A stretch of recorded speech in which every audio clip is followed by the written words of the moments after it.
Hello, I hope I haven't kept you waiting. Yes, this is the Crime Club. I'm the librarian. Mr. Smith's hat. Yes, we have that Crime Club story for you. Come right over.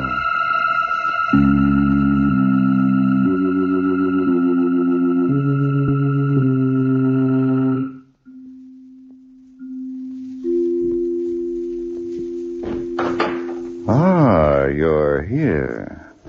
Good. Take the easy chair by the window. Comfortable? The book is on this shelf. Here it is.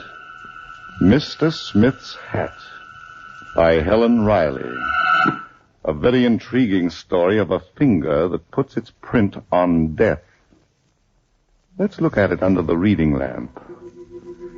It was a bad day for New York City, the worst in a 3-week period of early summer heat. And Inspector Christopher McKee was in his office at the Center Street Police Headquarters when the telephone rang. Yes, Inspector McKee talking, homicide. Yes, I was just going to talk to you about that. What? Homicide. How'd you like to meet a freshly made corpse? Go ahead, mister. Well, go to 1142 West 16th Street, Gilbert Shannon's apartment. Mm-hmm. I'm not there now, but don't worry. You'll find me waiting for you. What's your name? Gilbert Shannon. Well, I'll be of all the days to be hung up by a lunatic. Yes, Inspector McKee. Cassidy, get the local precinct for West 16th Street. I want them to check on a nut. Yes, sir. Hold a minute. Inspector McKee, homicide. Inspector, my father's been killed. Murdered. Mm-hmm. All right, lady, give me the facts. Name, please. Gilbert Shannon, 1142 West 16th Street. What's that? 1142 West 16th Street. I just found him lying on the floor in a pool of blood. Your name, please. Julie, will you please send someone over here right away, please? Please? Yes. Cassidy. Yes, Inspector. Never mind calling the local precinct. Get the medical examiner and order my car. I'm going up to that place myself.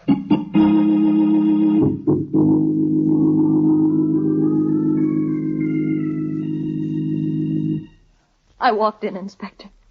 Dad never bothered to lock the door. He didn't believe he had anything worth stealing, except a lot of unpaid bills. And empty whiskey bottles, Miss Shannon, all over the place. We pleaded with him to give up this dingy apartment. Oliver and I begged him. Who's Oliver? My uncle, Inspector. Oliver Galt. The utilities man? Mm-hmm. Since my mother died 2 years ago, I've been living with him and Tamsin, his wife, in their big house on East 54th Street. They wanted Dad to stay there, too, but he was stubborn. Why? He didn't want charity. He wouldn't let anyone help him. Not even Santos Demora, his oldest friend. Not even me, his own daughter. I seem to have enough money for liquor, Miss Shannon. That wasn't very often. You see, Dad was a writer. Popular magazine stories. Sometimes he sold one. Then he... Yeah, I know. Must have been pretty tough on you and your mother. Well, let's see what happened here. Gilbert Shannon was sitting at that desk, working, his back to the door, when someone came in and cracked him on the skull with a blunt instrument. Not once, but 6 times. Please, Inspector. I'm sorry. It was a vicious crime done by a vicious person. Someone who feared or hated your father. But I don't know of anyone. It was also someone your father trusted and was expecting. What? The blows were all on the back of the head. In other words, when Gilbert Shannon's killer opened that door, your father knew who it was. He didn't turn around, but kept right on working. Inspector McKee, do you realize what you're saying? I always do, Miss Shannon. But it's crazy. Why, Dad's friends were the best in the world. They were always trying to do things for him. I can't think of Know one. thine enemies, but beware of thy friends. A wise old saying, young lady. And in some cases of murder, I've known it to apply to relatives, too. Let's go. Where are you taking me? Home. I'd like to meet Oliver and Tamsin Galt and Santos Demora, and maybe a man who commits murder and then likes to play ghost.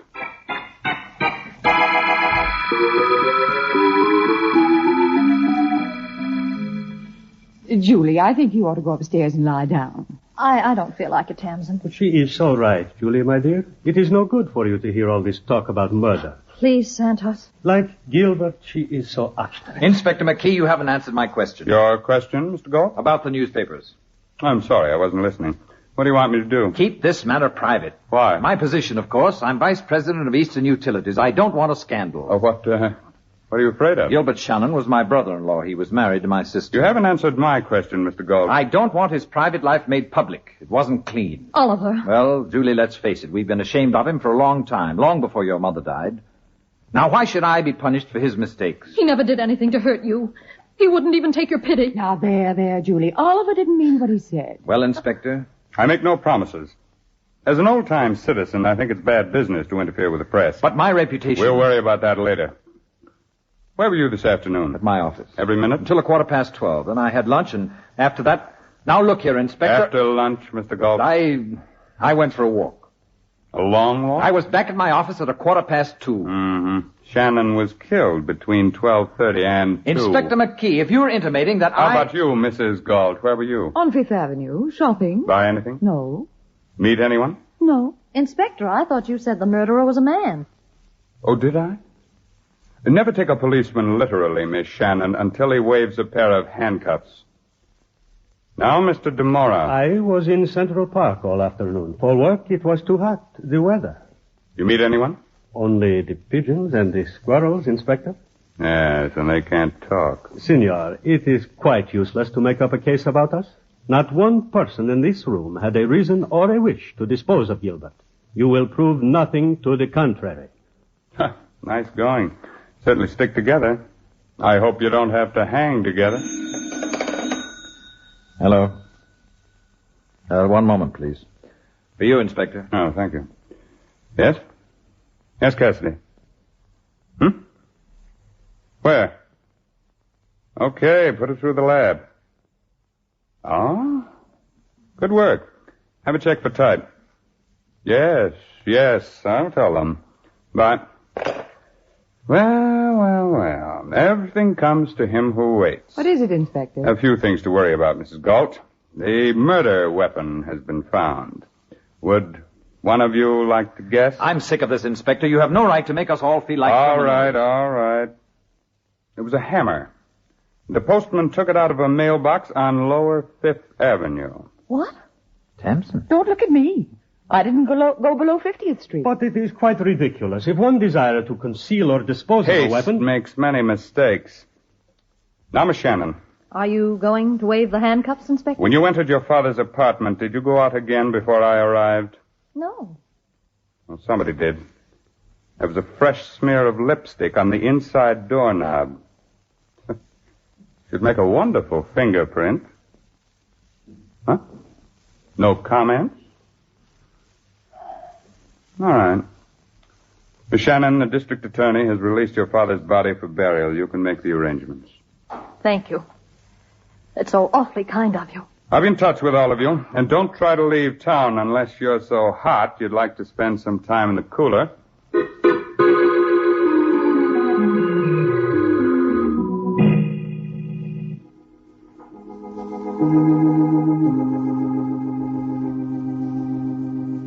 Well, Cassidy?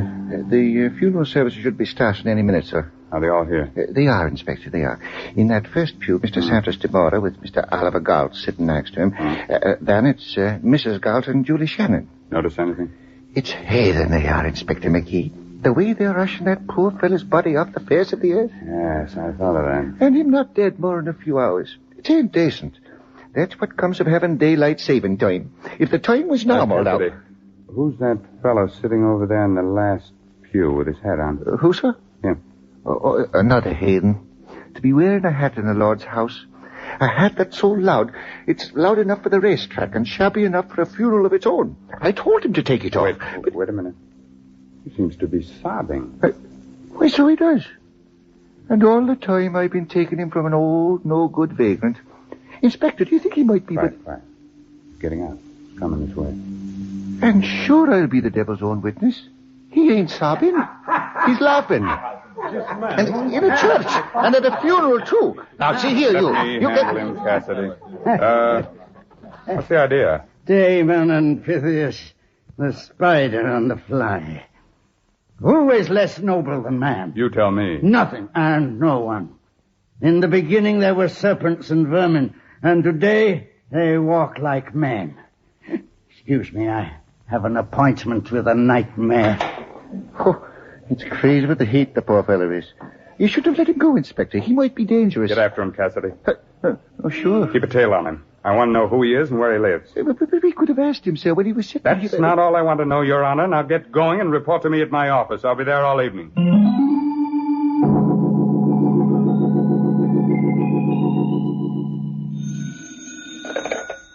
Inspector McKee talking homicide. Cassidy talking, sir. What'd you get?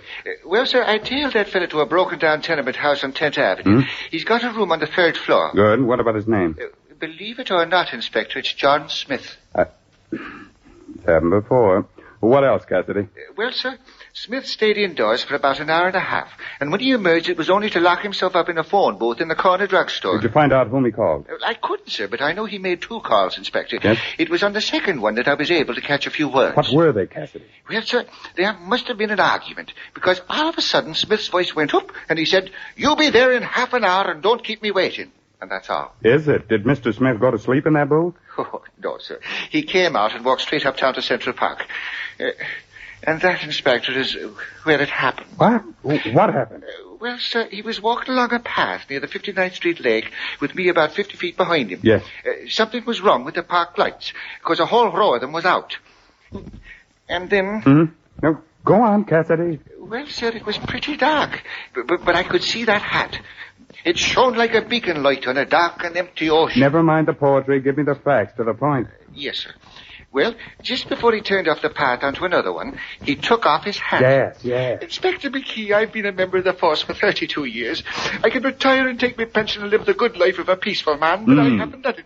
Instead, I have chosen to stay in the service of the department and devote myself entirely to no, you lost him. I couldn't help it, sir. He took off his hat. But if the park department had fixed those lights at the proper time... He was going to meet somebody and you lost him. I'm sorry, Inspector. I'm a broken-hearted man. We could have broken this case tonight. Close the books on it. Oh, well, have you had something to eat? No, sir. We'll get something and then come back here to my office. We'll have a good cry together.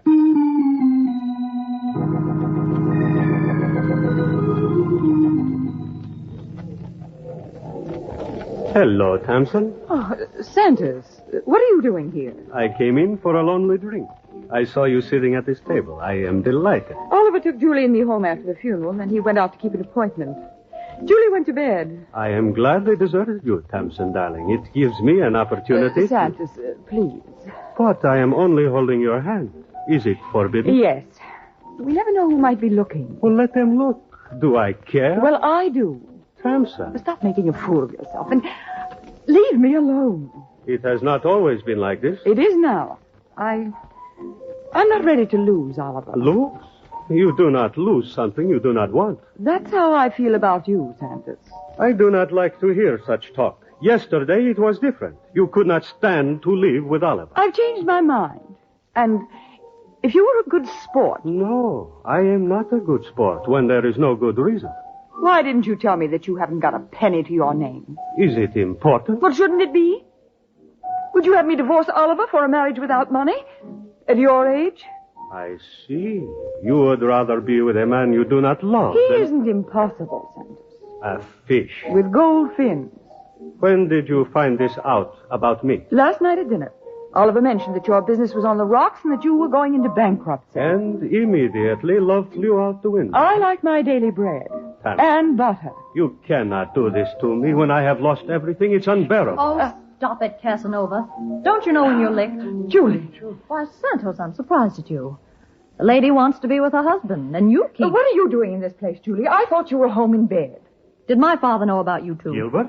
Don't answer that. I think he did. And he was killed for knowing too much. Am I right, Tamsin? You're completely out of your mind. You were afraid that Dad might tell Oliver about you and Santos. That would have cost you a good home plus a lot of money. Julie, you are not making sense. Tamsin could not kill him. Stop being so loyal, Romeo. She just tore the balcony down. I'm going home. A good place for you, Tamsin. Maybe you can find the hammer that used to be in that second-floor closet. What? I looked for it tonight. It wasn't there. You might ask one of the servants about that. Shall I ask one of the servants about my lipstick, too? Look here, Julie. I've had enough of your nasty little insinuations. If anyone had a motive for killing your father, you did. He made your life miserable, and he destroyed your mother's. He killed her. Tamsin, you know how she died. She didn't fall in front of that subway train. She threw herself. No. And the next time you feel like accusing someone of murder, think of the consequences. All of them. Good night. It is true, unfortunately, Julie. Gilbert was my oldest friend, but sometimes even I did not understand it.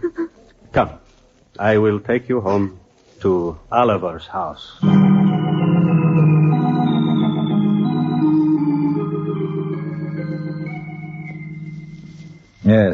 Yes, 2 reservations on the midnight plane.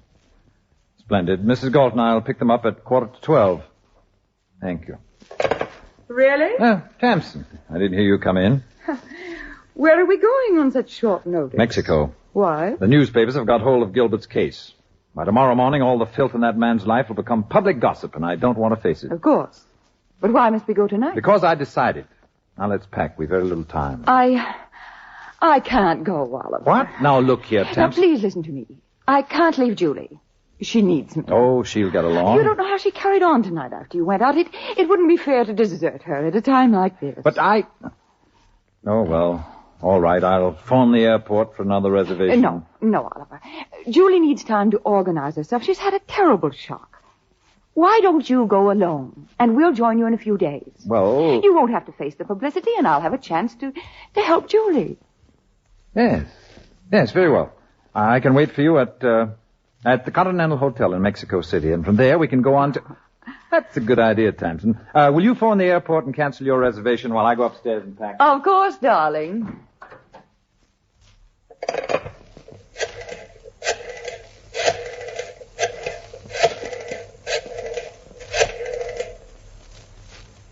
Hello? Police headquarters? Inspector McKee, please. Inspector McKee? This is Tamsin Galt. I came home a few minutes ago and I found that my husband has disappeared.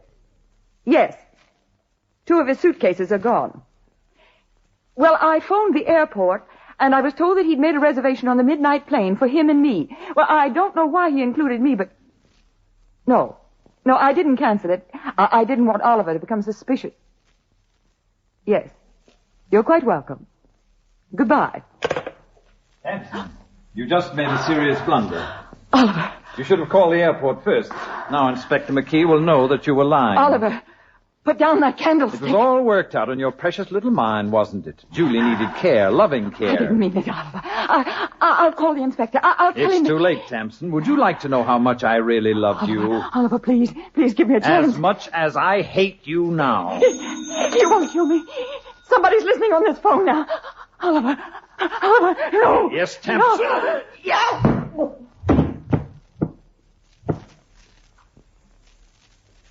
Hello? Hello?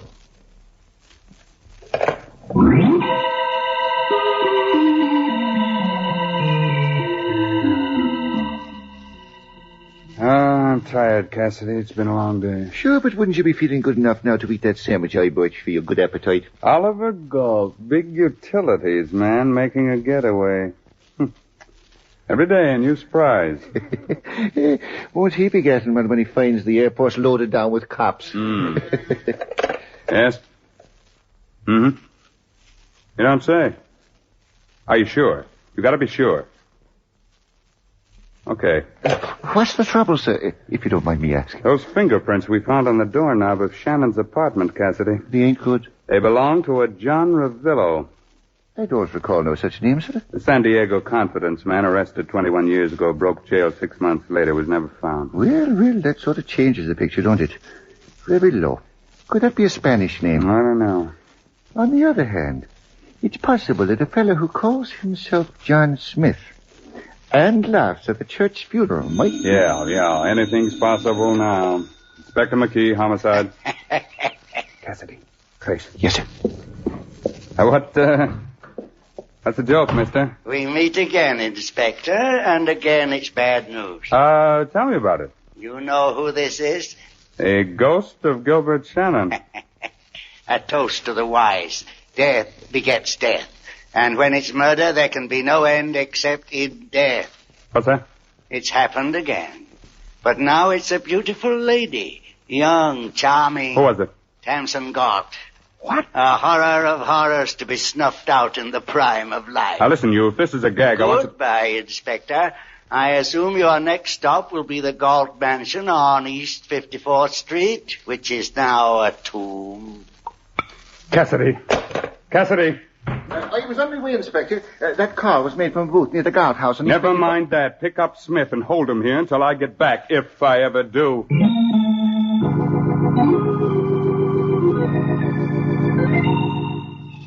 Let's keep talking, Miss Shannon. I've got work to do. Well, I didn't know what had happened until you came to the house, Inspector McKee. Santos Demora brought me home, and I went straight up to my room. Where'd he go? He left me at the front door, Inspector. Well, all right. I'm satisfied. I think we'll wrap up this candle holder now. The fingerprints on it should tell us who struck the first blow. The first? Yes. Tamsin Galt was not killed by a blow on the head. She was smothered to death. Good heavens. By someone who held her nose and mouth while she was unconscious. But how can you tell? Those swollen veins in her neck and the color of her face. How dreadful. But who? Anybody. It didn't require courage or strength. I see. What about Oliver? Huh? Why do you mention him? He might have found out that Santos and Tamsin were... Well... Oh, one of those things, huh? Did your father know about them, too? He must have. The hammer he was killed with was taken out of this house. Well, thank you. Why didn't you talk about it sooner? I didn't know until a few minutes ago. Mm-hmm. I went to the second floor closet to look for something, and I found that... Shh. We're having company. Tamsin. Tamsin. That's Oliver. Perfect. Meet him in the hall and don't tell him what happened. Don't? Go ahead and do as I say. All right, Inspector. And leave that door open. I want to hear everything. Oliver? Julie, I'm just going upstairs. Where's Tamsin? Oh, she's indisposed. Indisposed? I just don't understand that woman. An hour ago, she wanted to fly to Mexico tonight. Mexico? What are you talking about? I rushed down to my office to get these papers. I thought I'd combine pleasure with business. And now, is she upstairs? No, Mr. Galt. What? She's waiting for you in the living room. Inspector McKee. Would you like to see her? Of course you would. Now, come on.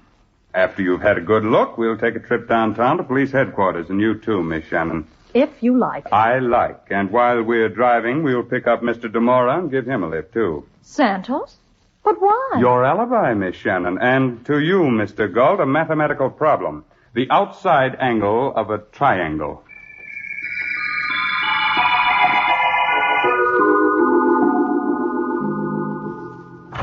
Excuse me, Inspector. What is it, Cassidy? I just got the report on this candle holder. No fingerprints. It was wiped clean. All right. Stay here with Smith. I'm going into the next room to pin down a murderer. Inspector, I'd appreciate a drink if you have one. Great, great. Give him one, Cassidy, from that water cooler. No, not that.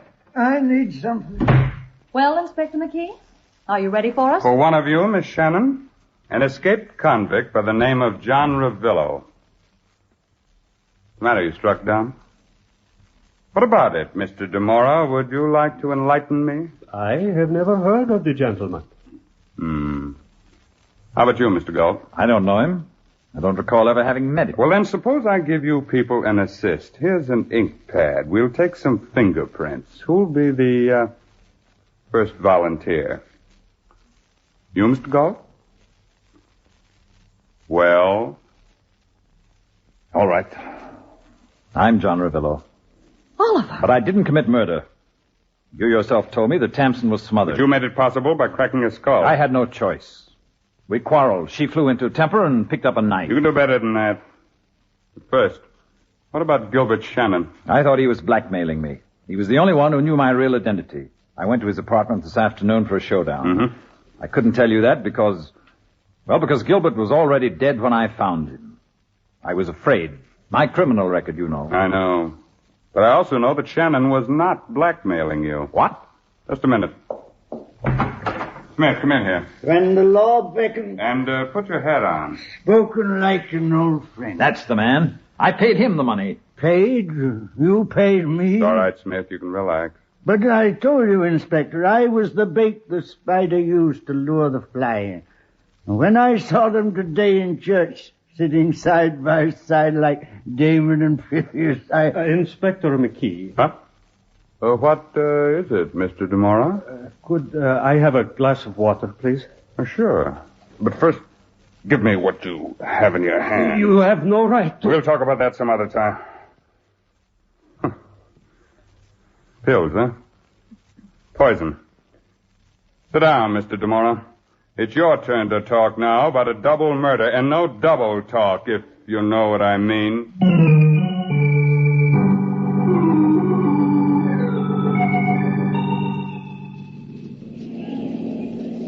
I just can't believe it. Santos Dumora, of all people. Your father's oldest friend. Know thine enemies, but beware of thy friends. And Oliver, an escaped convict. Well, I knew that Dad had met Oliver in San Diego. He didn't meet him, Miss Shannon. He helped put him in jail. Your father was one of those energetic newspaper reporters who liked to play detective, too. But Dad married Oliver's sister. Yeah, it's one of those things you never understand. Got the whole story from Smith. He was Gilbert Shannon's editor. Then he knew. Yes, but liquor and hard luck put a cloud on his mind. So when he met Oliver Galt after 20 years, he didn't recognize him as John Ravillo. And he collected the blackmail money and turned it over to Santos Dumora. For a whiskey pittance. Smith had to have whiskey. Inspector, how did Santos find out about Oliver? Dumora told me he got it from your father during a moment of whiskey weakness. But why did he kill him? For protection. Your father was the only one who knew Oliver's past. But Dumora was blackmailing him. But why did he kill Tamsin? Oh, to frame you, my dear, for both murders. What? You quarreled with Tamsin in a restaurant. Dumora was present. He told you about that, too? Mm-hmm. Well, he's very clever, I must say. Mm. How did he get into the house? I left him at the front door. He unlatched it while you were saying good night. Oh. Well, that explains everything. Just about. Calling Inspector McKee. Calling Inspector McKee. Oh, what now? Another murder? What is it? Excuse me, sir. This is Cassidy. Mm. There's a question that's playing on my mind, and if you'd be good enough to answer it... Sure. Anything to go home and go to bed. Well, sir, it's about them telephone calls that Smith not made to your office about them murders. Why did he do it? An old newspaper man and a lunatic. He couldn't resist a scoop. But how could he know about them, Inspector? Very simple, Cassidy. He was in the right place at the wrong time. Yes, but I... Good night, Cassidy. Stop worrying about trifles. The case is closed.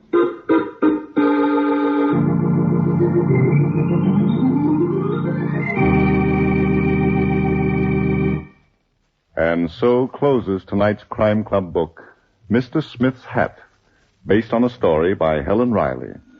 Stedman Coles did the radio adaptation. Roger Bauer produced and directed. Inspector McKee was played by Raymond Edward Johnson, and Julie by Elaine Kent. The cast included William Podmore, Eleanor Phelps, Paul Hammond, Sherling Oliver, and Barry Thompson. Oh, I beg your pardon. Hello? I hope I haven't kept you waiting. Yes, this is the Crime Club. I'm the librarian. Yes, come over a week from tonight. Good. We have a very unusual story of a charity ball at which the principal gift was death.